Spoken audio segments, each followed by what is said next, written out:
ಜನಸಾಮಾನ್ಯರು ಕೂಡ ಇವತ್ತು ನ್ಯಾಯವನ್ನು ಪಡೆದುಕೊಳ್ಳೋದಕ್ಕೆ ನಮ್ಮ ದೂರದ ಬೆಂಗಳೂರಿಗೆ ಪ್ರಯಾಣಿಸಬೇಕಾದಂತಹ ಹಾಗೂ ಅದರ ಕಷ್ಟವನ್ನು ಅನುಭವಿಸತಕ್ಕಂತಹ ಒಂದು ಸಂದರ್ಭದಲ್ಲಿ ಇದೀಗ ನಮ್ಮ ಕರಾವಳಿ ಭಾಗಕ್ಕೆ ಈ ಒಂದು ಸಂಚಾರಿ ಪೀಠ ಬರಬೇಕು ಅಂತಕ್ಕಂತಹ ಒಂದು ಬೇಡಿಕೆಯೊಂದಿಗೆ ನಾವು ನಮ್ಮ ಯುರೈಟ್ ಸಂಸ್ಥೆ, Udupi advocacy of consumers and citizens, ಹಾಗೆಯೇ ಕರಾವಳಿ ಹೈಕೋರ್ಟ್ ಪೀಠ ಹೋರಾಟ ಸಮಿತಿ ಉಡುಪಿ ಜಿಲ್ಲೆಯ ಪರವಾಗಿ ಈ ಒಂದು ಸಭೆಗಳನ್ನು ಹಾಗೂ ವಿಷಯವನ್ನು ನಾವು ಜನರ ಮುಂದೆ ಈಗ ತರ್ತಾ ಇದ್ದೇವೆ. ತಮ್ಮೆಲ್ಲರಿಗೂ ಗೊತ್ತಿರುವ ಹಾಗೆ ಈಗ ನಮ್ಮ ಪರ್ಮನೆಂಟ್ ಏನು ಪ್ರಿನ್ಸಿಪಲ್ ಬೆಂಚ್ ಇದೆ ಅದು ಬೆಂಗಳೂರಿನಲ್ಲಿದೆ. ಬೆಂಗಳೂರಿಗೆ ನಮ್ಮ ಉಡುಪಿ ಜಿಲ್ಲೆಯಿಂದ ಸುಮಾರು 400 ರಿಂದ 450 ಕಿಲೋಮೀಟರ್ನ ಪ್ರಯಾಣ ಒನ್ ವೇ, ಅಂದ್ರೆ ಎರಡೂ ಕಡೆ ನಾವು ಲೆಕ್ಕ ಹಾಕಿದ್ರೆ ಸುಮಾರು 1000 ಕಿಲೋಮೀಟರ್ನಷ್ಟು ಜನರು ಪ್ರಯಾಣವನ್ನು ಹೋಗಿ ಬರಬೇಕಾಗ್ತದೆ. ತಮ್ಮ ಕೇಸ್ಗಳಿದ್ದಂಥ ಸಂದರ್ಭದಲ್ಲಿ ಅಲ್ಲಿ ಒಂದು ದಿನದಲ್ಲಿ ಅದು ಮುಗಿಯತಕ್ಕಂಥದ್ದಲ್ಲ. ನಮ್ಮ ಪ್ರಕರಣಗಳಿಗೆ ಅವರು ಭೇಟಿ ಕೊಟ್ಟಂತ ಸಂದರ್ಭದಲ್ಲಿ ಸುಮಾರು ಒಂದು 8-10 ಬಾರಿ ಆದರೂ ಅವರು ಕನಿಷ್ಠ ಪಕ್ಷ ಬೆಂಗಳೂರಿಗೆ ಪ್ರಯಾಣ ಮಾಡಬೇಕಾದಂತ ಪರಿಸ್ಥಿತಿ ಇದೆ.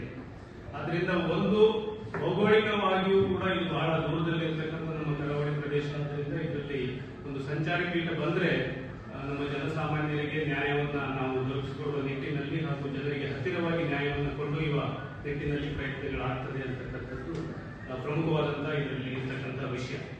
ಜಿಲ್ಲಾ ಮಟ್ಟದ ಸಭೆಯನ್ನು ತಂದಿದ್ದೇವೆ. ಸೊ ಆ ಸಭೆಯಲ್ಲಿ ನಾವು ನಮ್ಮ ಸಾರ್ವಜನಿಕರು ಅಂದ್ರೆ ಒಂದು ವಿದ್ಯಾರ್ಥಿ ಸಂಘಟನೆಯಿಂದ ಹಿಡಿದು ಮಹಿಳಾ ಸಂಘಟನೆ ಇರ್ಬೋದು, ಕಾರ್ಮಿಕ ಸಂಘಟನೆಗಳಿರ್ಬೋದು, ತಾವುಗಳು ಪತ್ರಕರ್ತರ ಸಂಘಗಳಿರ್ಬೋದು, ಹಾಗೆ ಬೇರೆ ಬೇರೆ ಸಾಮಾಜಿಕ ಸಾಂಸ್ಕೃತಿಕವಾದಂತಹ ಸಂಘಟನೆಗಳಿರ್ಬೋದು, ರೋಟರಿ, ಲಯನ್ಸ್, ಈ ರೀತಿಯಾದಂತಹ ಅನೇಕ ಸಂಸ್ಥೆಗಳನ್ನ ಇವೆಲ್ಲರನ್ನ ಸಂಪರ್ಕಿಸಿ ವಕೀಲರ ಸಂಘದ ಬಾರ್ ಅಸೋಸಿಯೇಷನ್ ಅವರಿಗೆ ಈಗಾಗಲೇ ನಾವು ಮಾತಾಡಿದ್ದೇವೆ, ಅವರು ಕೂಡ ಅದರಲ್ಲಿ ಸೇರ್ಕೊಳ್ತಾ ಇದ್ದಾರೆ. ಆದ್ರಿಂದ ಈ ಎಲ್ಲ ಸಂಸ್ಥೆಗಳು, ಸಂಘಟನೆಗಳು ನಾವೆಲ್ಲರೂ ಸೇರಿ ಒಕ್ಕೊರಲಿನಿಂದ ನಮ್ಮ ಕರಾವಳಿಗೆ ಒಂದು ಹೈಕೋರ್ಟ್ ಪೀಠದ ಸ್ಥಾಪನೆ ಅಗತ್ಯತೆ ಅಂತಕ್ಕಂಥದ್ದನ್ನ ನಾವು ಒಂದು ಒತ್ತಾಯವನ್ನು ಅವತ್ತು ಮಾಡ್ತಾ ಇದ್ದೇವೆ. ಹಾಗೆ ಜನಸಾಮಾನ್ಯರಲ್ಲಿ ಈ ಕರಾವಳಿ ಹೈಕೋರ್ಟ್ ಪೀಠ ಯಾಕೆ ಬೇಕು ಅಂತಕ್ಕಂಥದ್ದನ್ನು ಕೂಡ ನಾವು ಅಲ್ಲಿ ಅವರಿಗೆ ತಿಳಿಸಿಕೊಟ್ಟು ಮುಂದಿನ ದಿನಗಳಲ್ಲಿ ಹೆಚ್ಚಿನ ಜನರನ್ನ ಈ ವಿಷಯವನ್ನ ತಲುಪುವ ನಿಟ್ಟಿನಲ್ಲಿ ನಾವು ಪ್ರಯತ್ನವನ್ನು ಮಾಡ್ತೇವೆ. ತಾವೆಲ್ಲರೂ ಇದಕ್ಕೆ ತಮ್ಮ ಗಮನದಲ್ಲಿದೆ. ಸುಮಾರು ದೇಶದಲ್ಲಿ ನೋಡಿದರೆ ಸುಮಾರು ಹತ್ತಿರ 5 ಕೋಟಿ ಪ್ರಕರಣಗಳು ನಮ್ಮ ನ್ಯಾಯಾಲಯಗಳಲ್ಲಿ ಇವತ್ತು ಪೆಂಡಿಂಗ್ ಇದ್ದಾವೆ. ನಮ್ಮದೇ ರಾಜ್ಯದ ಹೈಕೋರ್ಟ್ ನಲ್ಲಿ ನಾವು ಈಗ ನೋಡಿದರೆ ಸಾಕಷ್ಟು ಲಕ್ಷಾಂತರ ಪ್ರಕರಣಗಳು ಕೂಡ ಅಲ್ಲಿಯೂ ಕೂಡ ಪೆಂಡಿಂಗ್ ಇದ್ದಾವೆ. ಆದ್ರಿಂದ ನಮ್ಮ ಜನರಿಗೆ ನ್ಯಾಯ ತ್ವರಿತವಾಗಿ ಸಿಗ್ತಾ ಇಲ್ಲ ಹಾಗೂ ಸುಲಭವಾಗಿ ಕೂಡ ಇವತ್ತು ನ್ಯಾಯ ಸಿಗ್ತಕ್ಕಂಥದ್ದು ಸ್ವಲ್ಪ ಮರೀಚಿಕೆ ಆಗಿದೆ ಅಥವಾ ಸ್ವಲ್ಪ ಕೆಲವರಿಗೆ ದೂರದ ಕನಸು ಕೂಡ ಆಗಿದೆ. ಆದ್ರಿಂದ ಈ ನಿಟ್ಟಿನಲ್ಲಿ ನಾವು ನಮ್ಮ ಉಡುಪಿ ಜಿಲ್ಲೆ ನಾವೆಲ್ಲರೂ ಸ್ವಲ್ಪ ಪ್ರಜ್ಞಾವಂತರು, ಬುದ್ಧಿವಂತರ ಜಿಲ್ಲೆ ಅಂತ ಹೇಳಿ ನಾವೆಲ್ಲರೂ ಕರೆಸ್ಕೊಂಡಂತವರು.